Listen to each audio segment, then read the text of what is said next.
How to Be a Better Employer by Learning from Pirates by Graham Innes, or however that name is supposed to be pronounced. Ahoy, me hearties! One-eyed Jack the pirate chief was a terrible fearsome ocean thief. He wore a peg upon one leg, he wore a hook and a dirty look. One-eyed Jack the pirate chief was a terrible ocean thief. What thoughts does this anonymous poem evoke for you? Scary pirate stories? Olden days criminal activity? For me, it says another person with disabilities at the top of his profession. He's the chief, he's in charge, he has disability employment sorted. He is fearsome, which is definitely part of the skill set when you are a pirate. He's obviously stolen a lot of pieces of eight, so he's successful and his marketing plan has worked well, and he is so notorious that somebody has written a poem about him. On this International Day of People with Disability, we celebrate those ancient villains whom we have turned into folk heroes, these Ned Kellys of the sea. Pirates were inclusive of people with disabilities. Missing eyes, hands, or legs were not a factor when the recruitment agency was culling pirate candidates. Being deaf may have been an advantage with all that cannon firing. Not that we're saying employers shouldn't look after employees' hearing. Their treasure maps included footstep markings, rhyming treasure clues, and X marks the spot for people who could not read as a result of cognitive disability. The business system was clear and direct, which benefited everyone, and particularly people with an intellectual disability. Find ship, stop ship, steal treasure, sink or take over ship. Prisoners were given a clear two-option choice for the career advancement, walk the talk or walk the plank. So is the pirate model one which we should all follow in our progress toward inclusive disability employment? Disability was not a bar to promotion. Take One-Eyed Jack, Captain Hook, and Peg-Leg Pete as three remarkable examples. Pirate leaders were genuinely elected, so others in the workplace clearly looked at this person and their skill set first and the disability second. Stolen treasure was shared, including shares for those injured in the course of their employment activities, and companion animals, particularly parrots, were acceptable in the workplace. Today, let's celebrate the contribution that people with disabilities can make by saying those really powerful words, "You start on Monday." I came upon that article while researching this video and I just needed to give you a dramatic reading of the entire thing because it's truly one of the best things that I have ever read.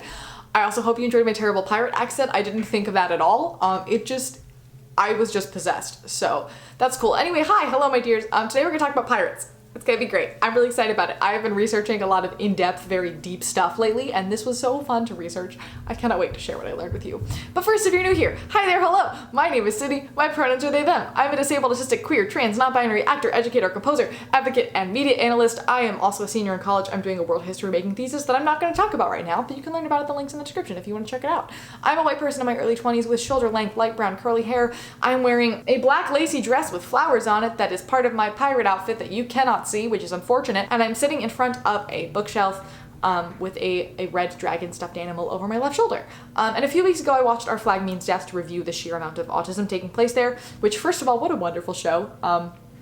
I have not finished it yet at the time of me filming this because I'm saving to watch through with my friends, so please no spoilers. But it did make me think about that Tumblr post from like a million years ago that I managed to dredge up that said, and please excuse my bad ways of making this language clean because I don't want to swear in my channel. I love pirates because they have no concept of ableism. Oh, you have no leg? Here, have a peg leg. No hand? Well, guess we gotta put a hook on that. Give those sons of donkeys a surprise. Blind in one eye? Put an eye patch on. No one flippin' cares. You're deaf? Go man the cannon, you glorious bastard. They don't care if you're disabled because as long as you can muck stuff up, they literally don't flip and care. Which then reminded me of another story that I heard who knows where about how pirates were the first to create workers' comp insurance and were also very gender inclusive and wildly queer and gay and trans and all those things, and I realized that this required more research because I needed to know more about the gay disabled pirate situation. So down the rabbit hole I went, and now I'm back and I'm going to share it with you. The general thing that I found across the board is that historical records are very spotty. Many pirates did not know how to read and write. Also, since piracy is illegal, they didn't really keep track of a lot of what was going on, which is why they were good at their jobs. And also by nature of being at sea and having people sink ships a lot, records that did exist probably got destroyed in one way or another pretty often. So a lot of the history that we have of pirates is half mythologized folktale and half truth, and we have no way of knowing what precisely pirating was way back when, which made researching for this video very difficult. But I tried to cobble together what I did find. I'm left with more questions than answers, unfortunately, but thought I would still make the video anyway because I'm excited about it, so you should be too. Also, to put these things in time perspective, the golden age of piracy was from about 1650 to 1726, mostly in the Caribbean, eastern coast of North America, and West African coast, and the Indian Ocean, aka all the major trade routes. They could have just said trade routes. Anyway, even though we think of pirates as smelly, ugly, violent, lawless hooligans that attacked random ships, they were more often than not more civilized and organized and ethical than the navies at the time, which they did regularly take on and often win against. They also had communities of many different ships and crews all working for the same head pirate. They had their own currency, they had the first form of universal healthcare, they were fairly gender inclusive, and they had regular, normal, gay marriage. The only reason that we see them as gross, scary, terrible people is because most of the reports that we have of pirates are very much written by the people that they were pirating, who were obviously not fans of the pirates. Yeah. Am I saying pirates are great? No, they definitely did very bad stuff, including a lot of murder. But am I also saying that they're not entirely terrible? Absolutely I am. But what made them so understanding of gender, sexuality, and disability? Were they really progressive and wanted to make themselves a haven for misfits?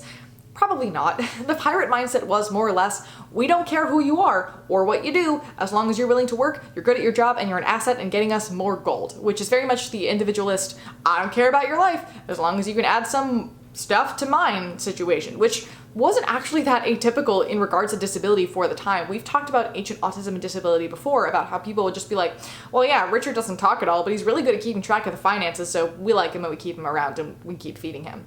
And not really think twice about it. And also, if you, I don't know, lost a hand or something, it would make a lot of sense to attach a weapon as a prosthetic, because then you still have an equal chance in a fight as somebody who has 2 hands. Same goes for peg legs, eye patches to prevent infection, and all of these things that are fairly easy to fashion from whatever they had lying around the ship and would make life easier for you and for the rest of your pirate mates because you'd be able to defend yourself. From what I can tell, it's not really that they wanted to be a group of misfits, it's that they had a tendency to attract the misfits with their promises of riches and a better life, and they were good at vibing with everybody's oddities, and they didn't have an issue with that. Do I like to imagine a group of deaf people traveling the coast to try to find a pirate ship to join, offering to run their cannons? Absolutely I do. I also like to imagine a little kid born without arms, sneakily looking at the drawings in the newspaper of the pirates and feeling better about himself because hey, somebody like him is out there and is making a lot of money and is also in the newspaper. But obviously, this job was a very dangerous one, so many people came in able-bodied and left disabled, just as a result of the job. But don't worry, they had universal health care, so it wasn't too much of an issue, because the captain of the ship would sit down with the crew and would draw up contracts for each person as to what would happen in the case of various injuries. A portion of the pirates' money would all go toward this collective pot to pay off those who became disabled in battle so that they could either collect and save that money, or they could retire from piracy and live the rest of their lives in peace. Loss of a right arm was 600 pieces of 8, which is their currency. I tried to calculate it into present day US dollars. It did not work. I'm sorry. Left arm was 500 pieces, right leg 500, left leg 400, hand or foot was 600 pieces each, finger was 100 pieces, both legs was 1800 pieces, and eye was 200, and total blindness was 2000.